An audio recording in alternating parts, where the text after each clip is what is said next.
सुमन एक बहुत ही सीधी सादी और शांत स्वभाव की लड़की थी। उसकी किस्मत तब चमकी जब उसका रिश्ता एक बेहद रईस परिवार में तय हो गया। सुमन के सिर पर माता पिता का साया नहीं था, इसलिए उसके मामा मामी ने ही उसे पाल पोस कर बड़ा किया और अपनी हैसियत के मुताबिक उसकी शादी इसी बड़े घर में कर दी।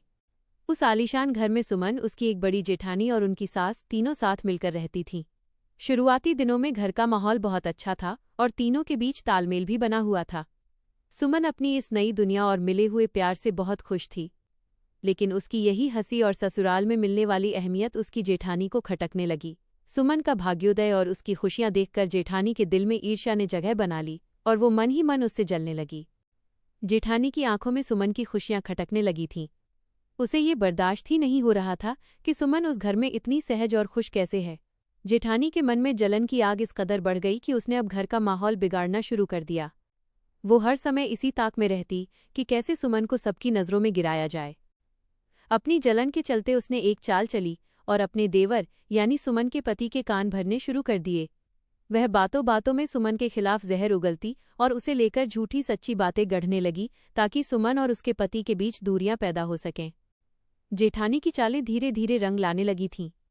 सुमन का पति अपनी भाभी की बातों को सच मानने लगा और बिना सोचे समझे सुमन पर शक करने लगा। घर में अब प्यार की जगह आए दिन के झगड़ों और तानों ने ले ली थी।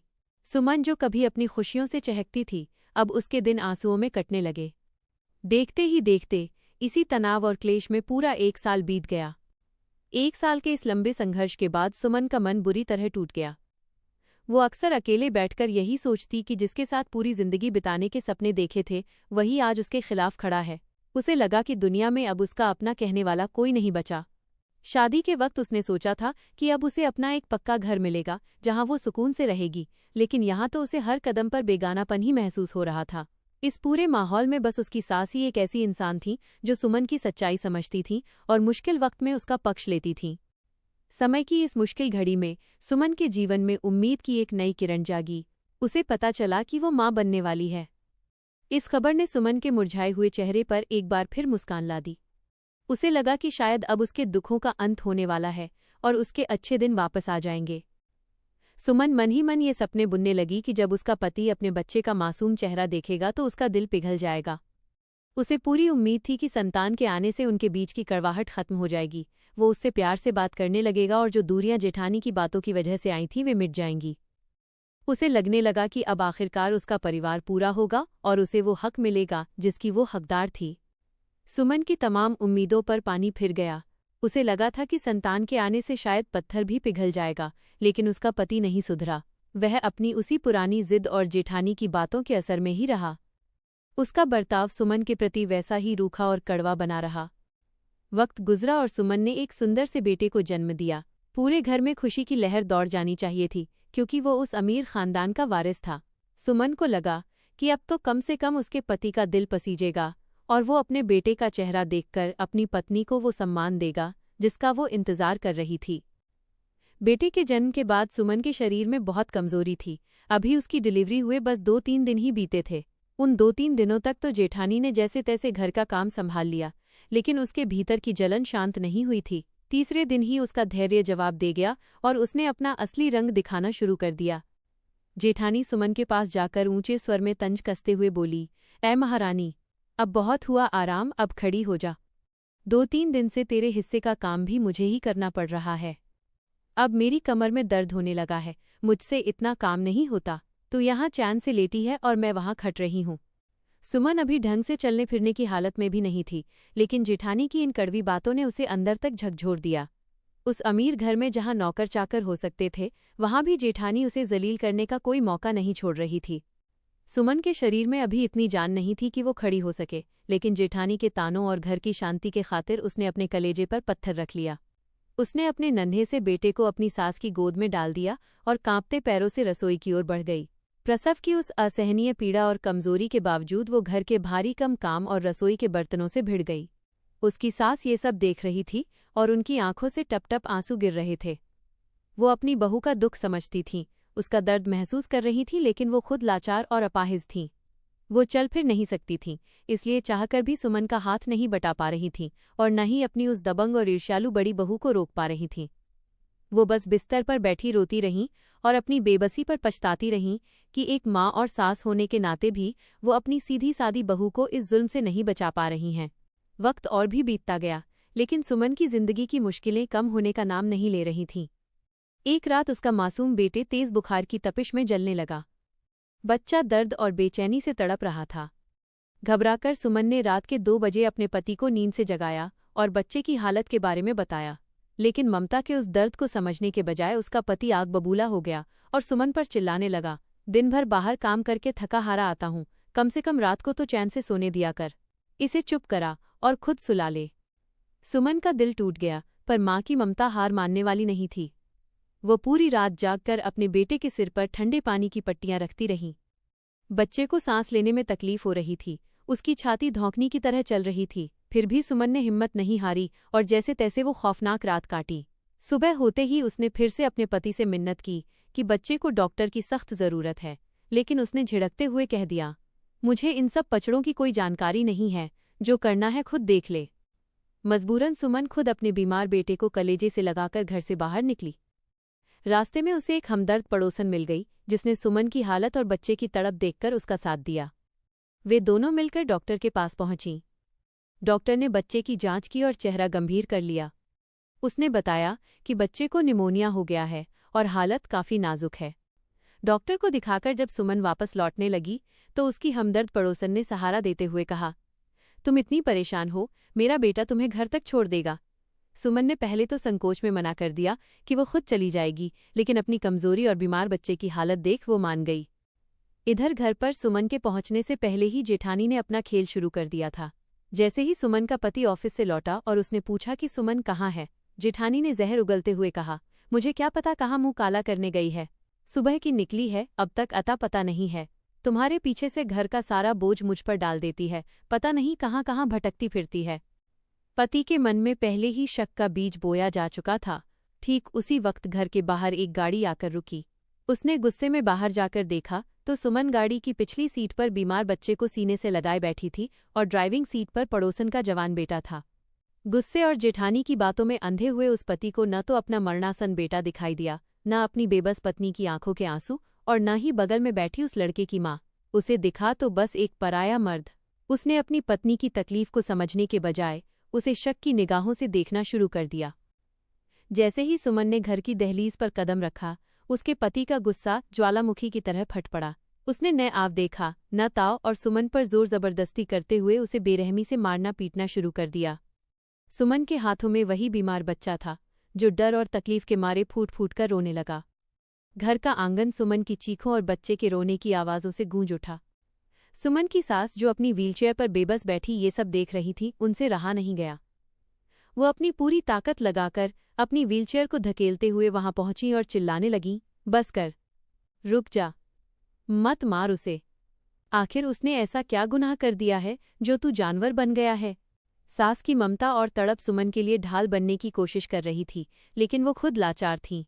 जेठानी दूर खड़ी ये तमाशा देख रही थी और उसके चेहरे पर एक कुटिल मुस्कान थी, जैसे उसे अपनी साजिश कामयाब होती दिख रही हो।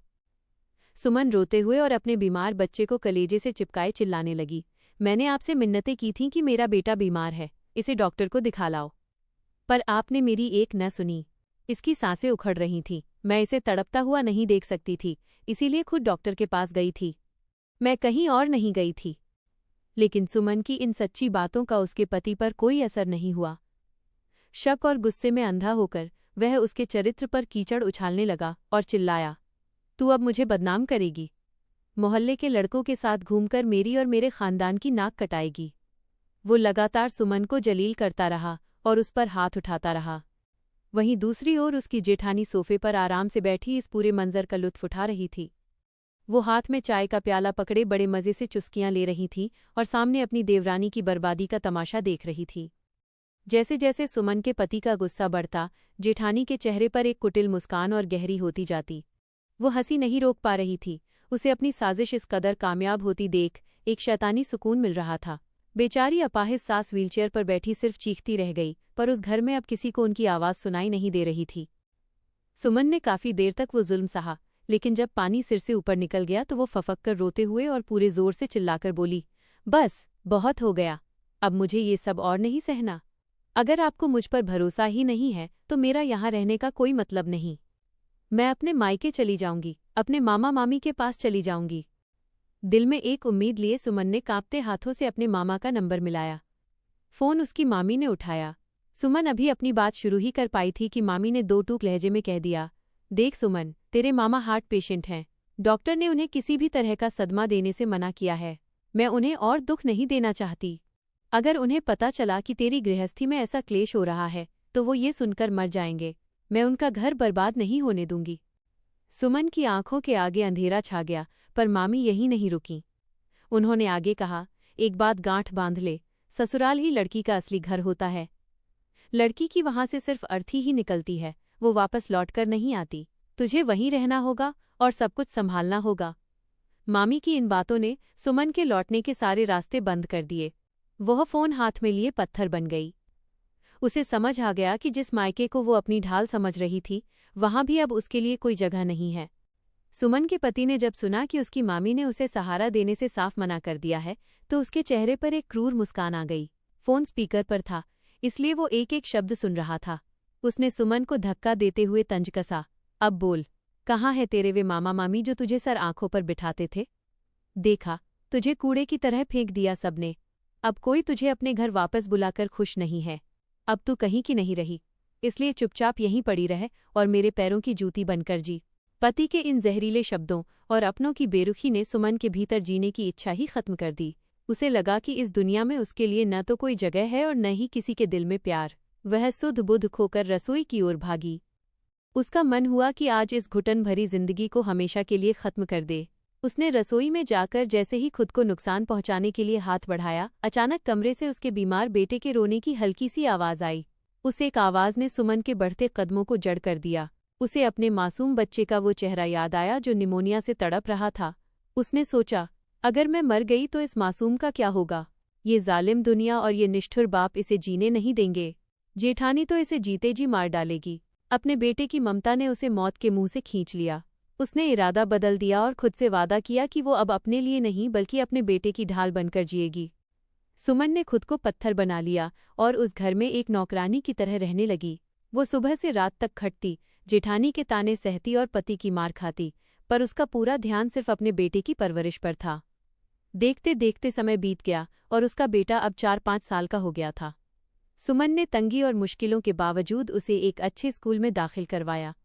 एक दिन स्कूल में बच्चों को अपने मम्मी पापा के बारे में कुछ शब्द बोलने के लिए कहा गया। जब सुमन के बेटे की बारी आई तो उसकी मासूम आवाज में छिपा दर्द छलक पड़ा। उसने अपनी टीचर और पूरी क्लास के सामने कहा, मेरी मम्मी दुनिया में सबसे अच्छी हैं। वो मेरे पापा की हर बात मानती हैं, सारा काम करती हैं, फिर भी मेरे पापा मेरी मम्मी को बहुत मारते हैं। मुझे अपने घर जाना बिल्कुल पसंद नहीं है, मुझे वहाँ डर लगता है। बच्चे की ये बातें सुनकर टीचर दंग रह गईं। उन्होंने तुरंत सुमन को फ़ोन किया और स्कूल बुलाया। जब टीचर ने सुमन को बच्चे की कही हुई एक एक बात बताई तो सुमन के पैरों तले ज़मीन खिसक गई। वो सुन्न होकर सोचने लगी कि उसका बेटा अभी सिर्फ 5 साल का है, पर उसके कोमल मन पर घर के उस जहरीले माहौल का कितना गहरा असर पड़ा है। उसे लगा कि वह अपने बेटे को सुरक्षित भविष्य देने की कोशिश कर रही थी, लेकिन हकीकत में उसका बेटा अपने ही बाप को एक राक्षस की तरह देखने लगा है। सुमन के मन में एक भयानक डर बैठ गया। अगर आज मेरा बेटा घर जाने से डरता है तो बड़े होकर इसके व्यक्तित्व का क्या होगा? क्या यह भी अपने पिता की तरह हिंसक बन जाएगा या फिर ताउम्र इसी खौफ में जिएगा? सुमन हर पल इसी उधेड़बुन में रहती थी कि आखिर वो क्या करे और कहाँ जाए। एक दिन वो अपने पति की शर्ट प्रेस कर रही थी कि तभी उसका बेटा बेड पर खेलते खेलते अचानक असंतुलित होकर नीचे गिरने लगा। माँ का कलेजा कांप गया। सुमन ने आव देखा न ताव, जलती हुई प्रेस को वहीं छोड़ा और झपटकर अपने बेटे को थाम लिया। बच्चे को तो खरोच तक नहीं आई, लेकिन उस हड़बड़ाहट में वो चालू प्रेस शर्ट पर ही रह गई और देखते ही देखते शर्ट का एक बड़ा हिस्सा जलकर राख हो गया। तभी उसका पति कमरे में दाखिल हुआ। जली हुई शर्ट देखते ही उसका खून खौल उठा। उसने बिना वजह पूछे सुमन पर चिल्लाना शुरू कर दिया और उसे बेरहमी से पीटने लगा। मासूम बच्चा अपने पिता के पैरों से लिपट गया और रोते बिलखते हुए कहने लगा, पापा प्लीज मम्मी को मत मारो। मम्मी ने कुछ नहीं किया, मैं गिर रहा था इसलिए मम्मी मुझे बचाने आई थी। लेकिन उस पत्थर दिल इंसान पर बच्चे की गुहार का कोई असर नहीं हुआ। वो सुमन को मारता रहा और सुमन दर्द से कराहती हुई चुपचाप आंसू बहाती रही। बच्चे की आंखों में अपने पिता के लिए खौफ और नफरत साफ दिखने लगी थी। वो छोटा सा बच्चा अपनी माँ को बचाने की नाकाम कोशिश कर रहा था, पर उसकी चीखें उस घर की दीवारों में दबकर रह गईं। समीर ने गुस्से में दूसरी शर्ट निकाली और उस मासूम बच्चे पर चिल्लाते हुए उसकी ओर झपटा। वो बच्चे को मारने ही वाला था कि सुमन ने फुर्ती से अपने बेटे को खींचकर अपने सीने से लगा लिया। वो ढाल बनकर खड़ी हो गई और आज पहली बार सुमन के सब्र का बांध टूट गया। वो पूरे जोर से चिल्लाने लगी। उसकी चीखें इतनी दर्दनाक और तेज थीं कि पूरे घर की दीवारें दहल उठीं। सुमन का ये रौद्र रूप देखकर समीर एक पल के लिए ठिठक गया। उसी वक्त समीर के फोन की घंटी बजी। किसी जरूरी काम का फोन था, इसलिए उसने जलते हुए सुमन की तरफ देखा और उंगली दिखाकर धमकी देते हुए कहा, तुझे तो मैं बाद में देखता हूँ, आज तेरा हिसाब ढंग से करूंगा। इतना कहकर वो गुस्से में पैर पटकता हुआ घर से बाहर निकल गया। कमरे में अब सिर्फ सुमन की सिसकियां और बच्चे की सहमी हुई सांसें सुनाई दे रही थीं। सुमन समझ गई थी कि आज समीर के लौटने पर कुछ बहुत बुरा होने वाला है। सुमन ने अब ये पत्थर जैसा मजबूत फैसला कर लिया था कि वो एक पल भी इस नर्क जैसे घर में नहीं रहेगी। उसने अपनी एक पुरानी और भरोसेमंद सहेली को फोन लगाया और अपनी पूरी आपबीती सुनाई। सुमन ने उससे मिन्नत की, मुझे बस एक छोटा सा और कम किराए वाला कमरा चाहिए जहां मैं और मेरा बेटा सुकून से रह सकें। क्या तुम अपने पति या किसी पहचान वाले से बात करके कोई ऐसी जगह दिलवा सकती हो? उसकी सहेली ने तुरंत अपने पति से बात की और थोड़ी देर बाद सुमन को वापस फोन किया। उसने खुशी खुशी बताया, सुमन तू चिंता मत कर, मेरे घर से बस 2 घर छोड़कर ही एक छोटा सा कमरा किराए के लिए खाली है। मकान मालिक बहुत अच्छे हैं और किराया भी कम ही लेंगे, तू बस वहां पहुंच जा। ये सुनकर सुमन की उम्मीदें जाग उठीं। उसने बिना समय गंवाए वहां से निकलने की पूरी योजना बना ली। शाम का वक्त था।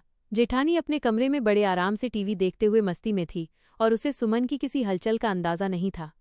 सुमन ने चुपके से अपनी अपाहिज सास को उनकी दवाइयां दी और उन्हें सुला दिया। उसका पति समीर हर रोज ऑफिस से काफी देर से घर लौटता था। सुमन ने उसी समय का फायदा उठाया। उसने अपनी और अपने बेटे की कुछ जरूरी चीजें एक छोटे से थैले में समेटी और अपने मासूम बच्चे का हाथ पकड़कर दबे पांव उस घर की दहलीज पार कर ली। उसने पीछे मुड़कर नहीं देखा, क्योंकि अब वो उन बेड़ियों से आज़ाद होकर अपने बेटे के लिए एक नई और सुरक्षित दुनिया बसाने निकल पड़ी थी। शाम को जब समीर घर लौटा तो वो शराब के नशे में पूरी तरह धुत था। घर में घुसते ही उसने जोर से चिल्लाकर कहा, सुमन, बाहर निकल, आज तो तुझे सबक सिखाकर ही रहूंगा। वो लड़खड़ाते हुए सुमन के कमरे की तरफ बढ़ा, लेकिन वहां उसे कोई दिखाई नहीं दिया। समीर को लगा शायद वो रसोई में होगी, लेकिन जब वहां भी कोई नहीं मिला तो उसका गुस्सा और बढ़ गया। तभी उसकी जेठानी ने आग में घी डालते हुए कहा, समीर, वो महारानी तो दोपहर से ही गायब है, जाते जाते अपने बेटे को भी साथ ले गई है। जेठानी की बात सुनकर समीर का खून खौल उठा। नशे और गुस्से में उसने घर का सामान तोड़ना शुरू कर दिया।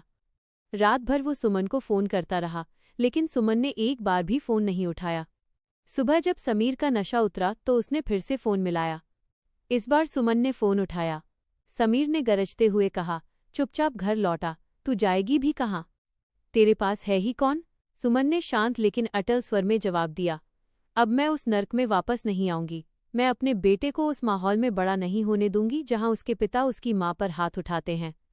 सुमन के पास पूंजी के नाम पर बस शादी के कुछ गहने और थोड़ी सी जमा पूंजी थी। नया कमरा लेने में काफी पैसे खर्च हो गए। सुमन ने हार नहीं मानी और अपनी डिग्री के दम पर नौकरी की तलाश शुरू की। एक दिन जब उसके बेटे ने भूख के बारे में कहा तो सुमन ने घर पर खड़े मसालों को पीसकर दाल चावल बनाए। उसकी सहेली को वो स्वाद इतना पसंद आया कि उसने सुमन को अपना मसालों का व्यापार शुरू करने की सलाह दी। सुमन ने अपनी बची कुची जमा पूंजी से खड़े मसाले खरीदे और उन्हें पीसकर शुद्ध मसाले तैयार किए। उसने दुकानों पर जाकर कहा, भाई साहब, ये मसाले बेचकर देखिए, पैसे बाद में दे देना। देखते ही देखते सुमन मसाले की मांग इतनी बढ़ गई कि वो एक आत्मनिर्भर बिजनेस वुमन बन गई। उसने समीर को तलाक के कागज भेज दिए। कागज देखते ही समीर का अहंकार चूर चूर हो गया। उसने फोन पर चिल्लाया, तू है क्या मेरे बिना? सुमन ने जवाब दिया, आज मेरे पास सम्मान भी है और पहचान भी। समीर के घर की स्थिति अब बदल गई थी। एक दिन जब समीर ने अपनी जेठानी से खाना मांगा तो उसने साफ कह दिया, मैं तुम्हारी नौकरानी नहीं हूं, अपना खाना खुद बनाओ। समीर को अब अपनी वफादार पत्नी की याद आने लगी। तलाक का मामला कोर्ट पहुंचा तो समीर ने सुमन के चरित्र पर कीचड़ उछाला, लेकिन जज ने समीर की बदतमीजी और सबूतों को देखते हुए तलाक मंजूर कर दिया और बच्चे की कस्टडी सुमन को दे दी। 8-9 महीने बाद समीर यह देखने पहुंचा कि सुमन किस हाल में है। उसे लगा था वो भीख मांग रही होगी, लेकिन वहां सुमन शुद्ध मसाले का आलीशान ऑफिस और गोदाम देखकर उसकी आंखें फटी रह गईं। सुमन ने उसे गेट पर खड़ा देख अपने गार्ड से कहा, इनसे कहिए कि जो पैसे ये भेजते हैं वो हमने अनाथालय को दे दिए हैं, हमें इनकी ज़रूरत नहीं है।